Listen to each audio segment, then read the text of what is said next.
A ပုံလေးကျွန်တော်ဆွဲလိုက်မယ်ကိုတော့ဟုတ်ပြီအဲ့တော့နေရအနေအောင်တော့ဟုတ်တယ်အနေအောင်ဟုတ်တယ်ဒါပေမဲ့နေရအဲ့လိုမျိုးနေရိပ်တော့မပေါ်ဘူးလေအဲ့တော့ဘယ်လိုပေါ်လဲဆိုတော့အယောင်2ယောင်စက်နဲ့ကျွန်တော်မနေ့ကသုံးခဲ့တဲ့ gradient 2ဆိုတာမှတ်မိလားမသိဘူးအဲ့တော့ဒီနေရာမှာပဲကျွန်တော်နှိပ်လိုက်မယ်ဒီမှာကျွန်တော်တို့လိုက်ရှာကြည့်မယ် gradient 2ဆိုတာရှိတယ်ဒီကောင်လေးနော်အဲ့တော့ဒီနေရာမှာကျွန်တော်အနေအောင်ကိုဒီလို2ယောင်စက်နဲ့သွားလို့ရတယ်နော်သွားပြီးကမှကျွန်တော်တို့ကဒီမှာ linear ဆိုတဲ့နေရာမှာကျွန်တော်ဖာယူမယ်ဆိုတော့ gradient ဆိုတာမနေ့ကလုပ်ခဲ့ဒါပါလေးရှိရလေဒါလေးနှိပ်လိုက်မယ်ဒါဆိုလို့ရှိရင်ကျွန်တော်ဘယ်မှာဘယ်လိုဖြစ်ပါလဲဒီလိုမျိုးလေးဖြစ်ပါလိမ့်မယ်ဟုတ်လားအဲ့တော့အဲ့လိုမျိုးလေးတွေကိုလိုချင်တဲ့ပုံစံနဲ့ကျွန်တော်သုံးလို့ရတဲ့အရာဒီမှာကျွန်တော်တို့ရှိတယ်ဒီထဲမှာပုံကြီးအများကြီးရှိတယ်ကျွန်တော်တို့အလုပ်လုပ်တဲ့အပေါ်မူတည်ပြီးတော့ကြိုက်တဲ့ပုံကြီးသုံးလို့ရတယ်ရနော်ကျွန်တော်အဲ့လိုမျိုးကြိုက်တဲ့ပုံလိုက်သုံးလို့ရတယ်အဲ့ဆိုလို့ရှိရင်အခုလောလောဆယ်ကျွန်တော်တို့ဒီတူးလေးတွေပြန်ဆန်းကြည့်ပဲ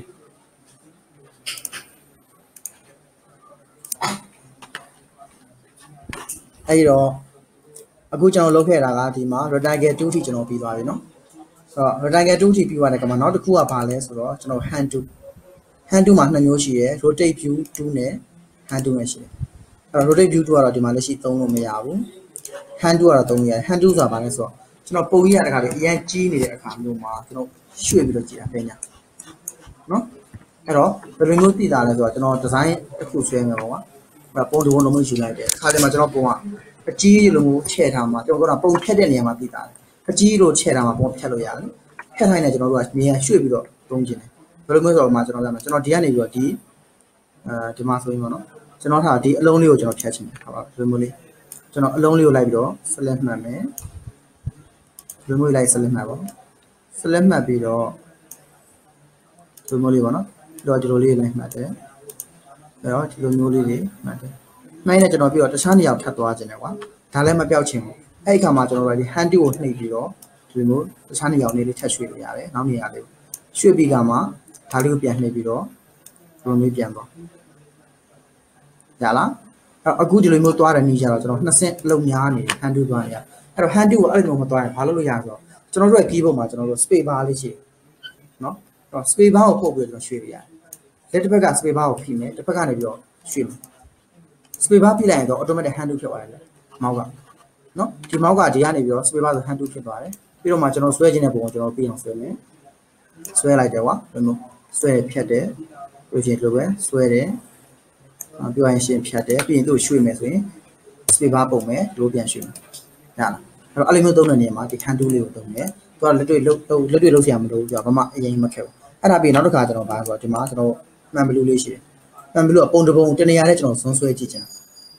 ဘယ်လိုမျိုးလဲဆိုတော့ကျွန်တော်ဒီမှာနမူနာပြမယ်အဲ့တော့ဥမာဒီပုံကိုကျွန်တော်ကဒီလိုမျိုးကျွန်တော်တို့ကွာကျွန်တော်ပုံမှန်အတိုင်းဒီလိုမျိုးဇွန်းဆွဲကြည့်တယ်ဆိုလို့ရှိရင်သူကရောက်ရှိတဲ့နေရာရောက်သွားကွာဟုတ်လားကျွန်တော်တို့ကဇွန်းဆွဲကြည့်မယ်ဥမာကျွန်တော်ကဒီကနေပြီးဒီလက်မလေးကိုကျွန်တော်ဇွန်းဆွဲကြည့်ချင်လက်မလေးကိုပဲကြည့်မယ်အဲ့ကြောင့်ဒီအောင်နှိပ်တယ်လက်မလေးတက်ကိုထောင်းဒီလိုမျိုးပုံကကြိုက်တဲ့လောက်ကြည့်ပါမယ်ဒီလက်မလေးနေရာကျွန်တော်တို့ focus ပေးပြီးတော့သွားပုံဘယ်လောက်ပဲကြည့်ဒီနေရာလေးပဲကျွန်တော်ပြရလာ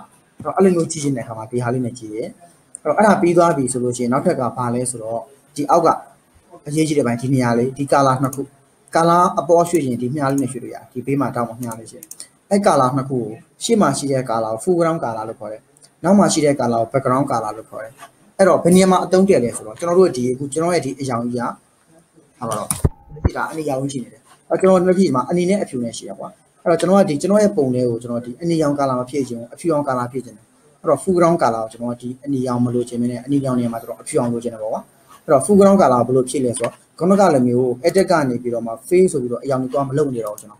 ဘယ်လိုလုပ်မလဲဆိုတော့ဒီမှာသူ့ရဲ့ default color လို့ကျွန်တော်ရှင်ဒီအောက်မှာဒီအတုံးလေးနှလုံးရှိရတယ်လားဒါလေးရှိဒါလေးကိုကျွန်တော်နှိပ် default color အဖြူမဲဖြစ်ပါလိမ့်မယ်နော်အဲ့ဒါသူ့ရဲ့ default color အဖြူမဲ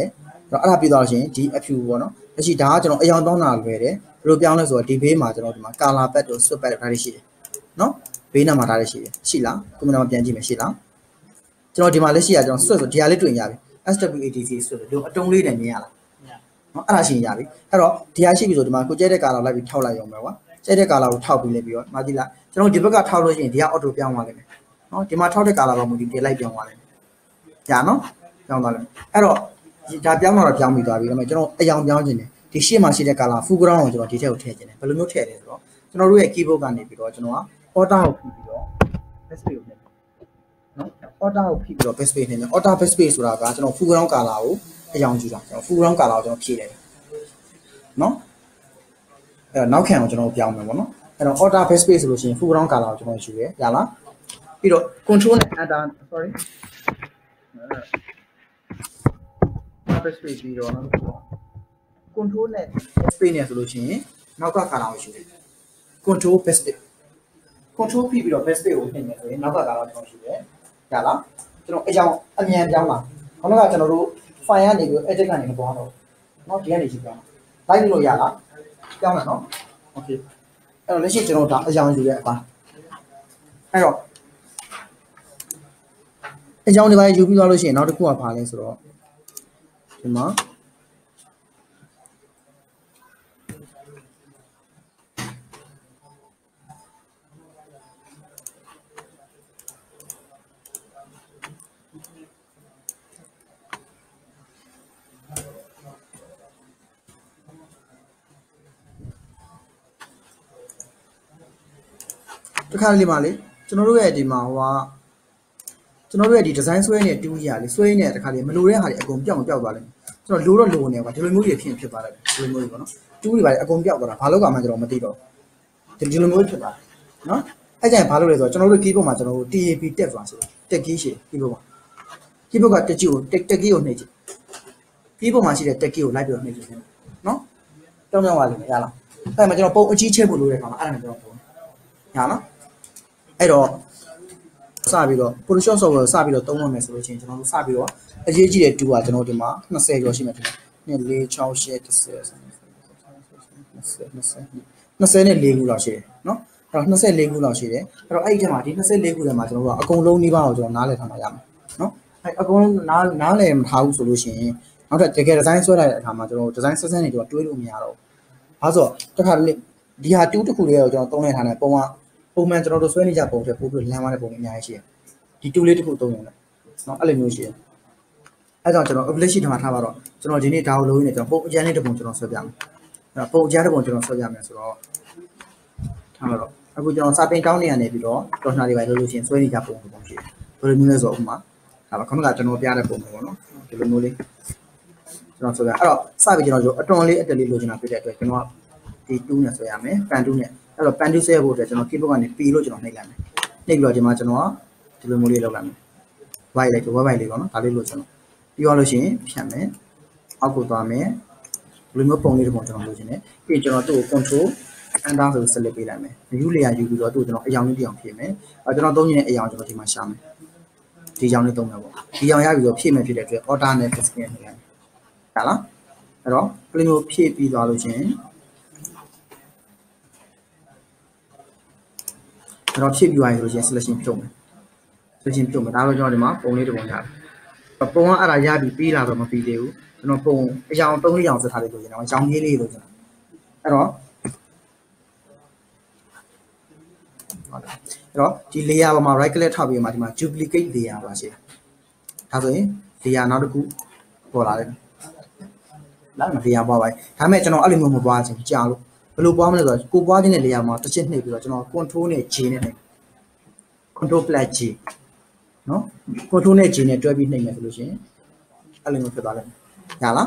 okay အဲ့လိုရလဲရအောင်ကျွန်တော်ကဘာလုပ်မှာလဲဆိုတော့နည်းနည်းလေးစမ်းမအောင်လို့ဒီရှေ့ကအရောင်လေးကြောင့်နည်းနည်းလေးပြန်ချိန်မယ်အဲ့တော့ selection မှတ်တယ်ဆိုလို့ရှိရင်ကျွန်တော်ကပြောဘူးလေဒီဟာကို selection မှတ်ချင်တယ်ဆိုလို့ရှိရင် control ကိုဖိပြီးတော့ဒီပုံလေးပေါ်မှာတစ်ချက်ထောက်ပေးရတယ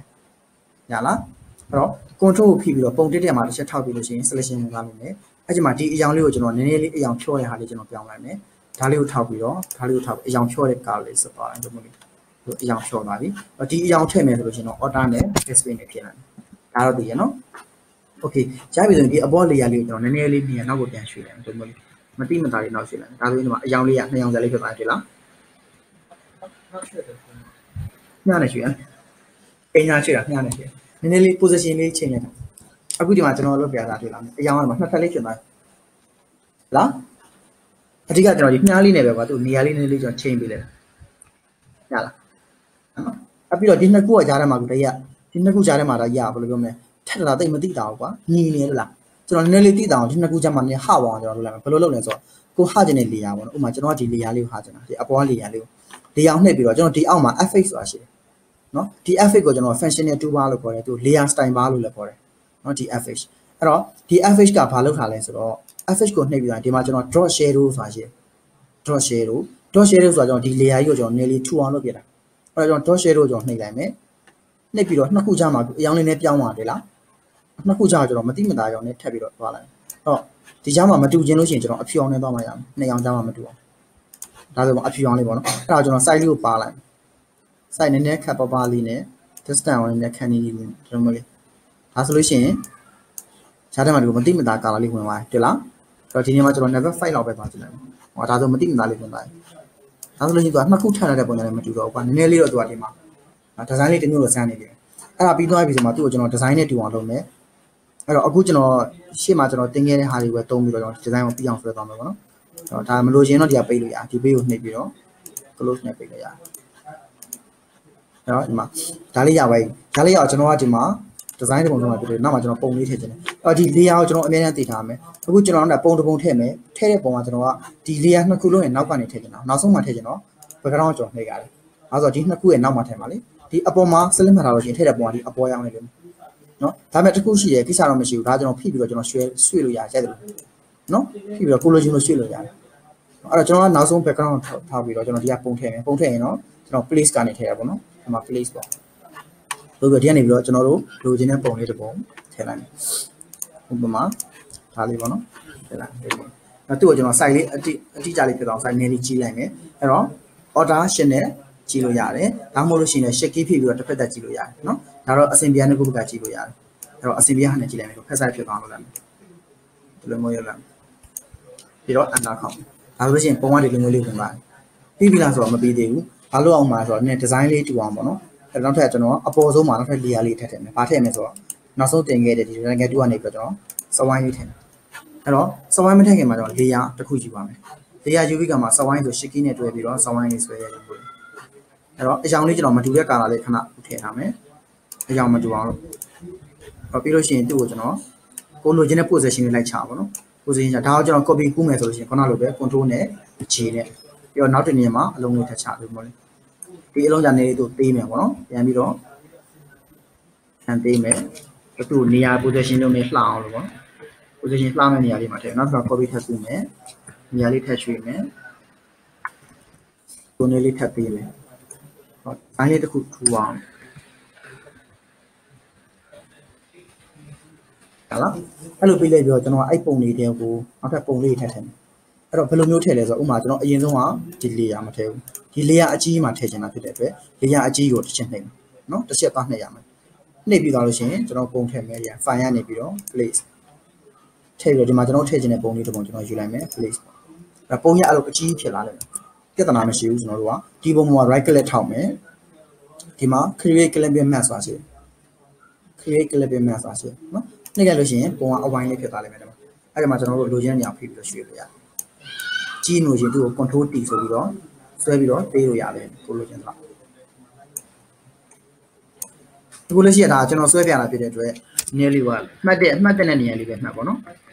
့နောက်တစ်ဖက်ကြလို့ရှိရင်တော့ဒါတွေအကုန်လုံးပြီးမှတော့ design ဆွဲရမှာအခုလက်ရှိကျွန်တော်ပြတာကတော့အခုဒီကျွန်တော်အခုတင်ခဲ့တဲ့တူတွေနဲ့ပဲကျွန်တော် design တစ်ခုလုံးဆွဲသွားတာကိုကျွန်တော်ပြချင်တာအဲ့တော့ပြီးလေးပြီးထည့်လိုက်ပြီးမယ်ဟာဆိုတော့အနားပြောင်းနေဒီပုံလေးရတလားအဲ့တော့အနားပြောင်းတော့ကျွန်တော်သူ့ပုံလေးကိုဒီအောက်ကဒါလေးပေါ့နော်ဒါလေးကိုကျွန်တော်အနားပြောင်းတဲ့အတွက်အနားထည့်မယ် FH ထဲမှာပဲ stroke ဆိုတာရှိတယ်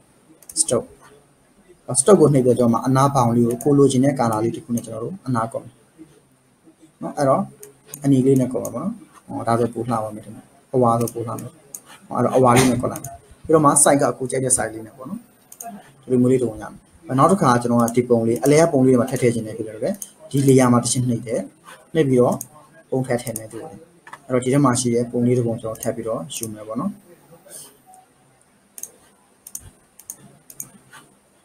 ဟာပုံလေးတစ်ပုံယူလိုက်မယ်ပုံရပြီဆိုရင်သူ့ကိုလေးဒီလိုပဲ right click ထောက်ပြီးတော့ဒီမှာ create clipping map နဲ့ဒီလိုမျိုးပြတ်သွားလိမ့်မယ်သူ့ကိုလည်းကျွန်တော် control T ဆိုပြီးတော့ကိုလိုချင်တဲ့လောက်ဆွဲပေးလို့ရတယ်တက်တဲ့လောက်ပေးလိုက်ရတယ်ပြီးကမှကျွန်တော်တို့နေရာလေးရွှေ့လို့ရတယ်ဒါလားအဲ့တော့ကိုလိုချင်တဲ့ပုံလေးကွတ်တိရအောင်လုပ်ပြီးသွားလို့ရှိရင်ကျွန်တော်ဒီရှေ့ရပုံမှာကျွန်တော်တို့ကဒီမှာရှေ့ပုံမှာကျွန်တော်အယောင်တွေပဲထည့်ခဲ့ပြီးပါလေအနားကွတ်ခဲ့ပြီးပါလေအဲ့တော့ကျွန်တော်ထပ်ပြီးတော့ဒီမှာ comment ဖြစ်တဲ့အတွက် design edit ထပ်မလုပ်တော့ဒီရှေ့မှာဒီကောင်ယူခဲ့တဲ့ဟာလေးရှိတယ်ဒီကောင်လေးပေါ့နော်အဲ့တော့ဒီလုပ်ခဲ့တဲ့ပထမလုပ်ခဲ့တဲ့ပုံလေးပုံမှာကျွန်တော် right click ထောက်ပြီးတော့ copy ကူးမယ် copy layer style ဆိုပြီးတော့ ခုပြီးလို့ရှိရင်နောက်ထပ်လောက်ခဲ့တာအခုလုပ်နေတဲ့ပုံပေါ်တော့ပြန်သွားမယ် right ကလည်း real time အမှသွားပြီးတော့ paste ချမယ်ဒါဆိုရင်ရှေ့ဟာဒီလိုရောက်လာလိမ့်မယ်ပြီးတော့နောက်ဆုံးအလုံးတစ်လုံးရှိမယ်ဒီအလုံးလေးပဲကျွန်တော်ထပ်ထည့်ခြင်းနဲ့အဲ့မှာအဲ့တော့ဒီလိုမျိုးသွားမယ် place ကနေပြီးတော့ပုံလေးတစ်ပုံထည့်ယူလိုက်မယ်ပေါ့နော်အဲ့တော့ပုံလေးတစ်ပုံထည့်ယူလိုက်မယ်ယူပြီးတော့သူ့ကိုလည်းပဲ right click နဲ့ထိုးလေးနှိပ်လိုက်မယ်ပြီးကမှသူ့ကို control T ဆိုပြီးတော့ငါလိုပဲကိုလိုချင်တဲ့အဝိုင်းနဲ့အနီးသွားလာပေါ့နော်ဆွဲပေးလိုက်အနောက်ခါပြီးတော့မှဒါလေးကိုလိုမျိုးဆွဲရှေ့လာဒါဆိုရင်ဒီပုံလေးကဒီမှာရောက်သွားတယ်အဲ့သူ့ကိုလည်းကျွန်တော်တစ်ခါ copy လိုက်ပြတဲ့အတွက်ဒါလေးကို right click ဆိုပြီးတော့ paste layer style အဝိုင်းလေးပေါ်လာတယ်နော်ဒါဆိုရင်ကျွန်တော်ဒီဖြစ်ဖြစ် design လေးတော့တူလာပြီဒါတွေအောင်ပြီးသွားပြီလို့ရှိရင်တော့ဒီ logo လေးပါလေးထည့်ပေါ့နော်အဲ့ logo ကတော့ဒါကိုထည့်ခြင်းထည့်လို့ရတယ်ကိုအလုံးနဲ့ပတ်သက်တဲ့ logo ပေါ့အဲ့တော့ဒီမှာဟောဒါတော့ကိုအလုံးနဲ့ပတ်သက်တဲ့ logo ကိုထည့်ခြင်းတဲ့နေရာမှာအဆင်ပြေလို့ထည့်လို့ရပါဘောနော်ဒါတော့ဒီလိုလေးဒါတွေပြီးသွားပြီဆိုလို့ရှိရင်ကိုပြောချင်တဲ့စာရေးစရေးလို့ရပြီပေါ့နော် T ဆိုတာနဲ့ဒီမှာနော် T ဆိုတာနဲ့ကျွန်တော်စပြီးရေးလို့ရပြီ size လေးကိုနည်းနည်းလေးပေးမယ်ပေါ့နော်တော့ဒီအရောင်ပေါ်မဲ့စာကိုကျွန်တော်ရှာပါနော်အဲ့ပေါ်မဲ့စာကိုရှာတော့ကျွန်တော်အဖြူအောင်ဆိုတော့စာမြင်ရမယ်တကယ်လို့အဝါရောင်ဆိုလို့ရှိရင်လည်းမြင်ရတယ်စာအဲ့လိုမျိုးရှာပြီးတော့မှဒါလေးကျွန်တော်နေရာလေးပြန်ရှာပါနော်အရင်ကြည့်လို့ရှိရင်သူ့လည်းကျွန်တော် control T နဲ့လော်ပြီးတော့ပေးလို့ရတယ်နော်သူ့လည်းလုံးမပေးလို့ရတယ်အဲ့တော့ကျွန်တော်တို့ဒီမှာအရေးကြီးတဲ့သူ့ရဲ့လိုအပ်တဲ့စာတွေဒီမှာရေးပေါ့နော်အဲ့တော့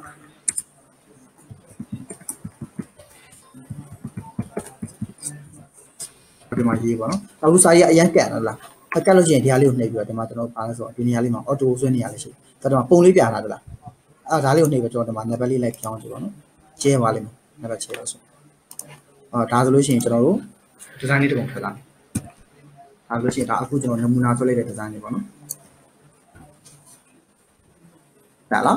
ဒါဆိုလို့ရှိရင်နောက်ဆုံးဒီ design လေးတစ်ပုံတော့ထွက်လာလိမ့်မယ်အဲ့တော့အတိတ်ကအခြေခံတော့ဒီလိုမျိုးပဲဆွဲတယ်အဲ့တော့ကျွန်တော်ဆွဲခဲ့တဲ့အစားဆုံးအားလုံးက D2 တွေကိုပဲသုံးပါတယ်နော်တခြားဒီအဆင့်မြင့်တဲ့တူတွေကျွန်တော်မသုံးသေးဘူးအဲ့တော့အဆင့်ပြေတာမယ်အဲ့တော့တင်ရောက်လို့ရှိရင်ဒီအခုပြောခဲ့တဲ့ဟာလေးအထိပြန်ကြည့်မယ်နော်ဒါလေးတော့ပြန်ကြည့်ပြီးတော့ကမှနောက်တစ်ပတ်ကြာလို့ရှိရင်ဒီအပေါ်မှာရှိတဲ့ဒီ file တို့ edit တို့ဒီအပေါ် setting အကုန်လုံးနောက်တစ်ပတ်မှာဖြတ်မယ်နော်အဲ့ဒါဖြတ်ပြီးတော့ကျွန်တော်ရှင်းဆက်လို့ရမှာဆိုတော့အဲ့ဒါဒီနေ့ဒီမှာနားမယ်နော်အခုထိနားလည်လားမသိဘူးရှင်းလားမသိဘူးရှင်းတယ်နော်အဲ့တော့အခုကျွန်တော်ပြောခဲ့တဲ့ဟာတွေအားလုံး video file နဲ့ပြန်ပြီးတော့ကြည့်လို့ရမယ်ကျွန်တော်ဒီဟာလေးကိုကြည့်လိုက်တော့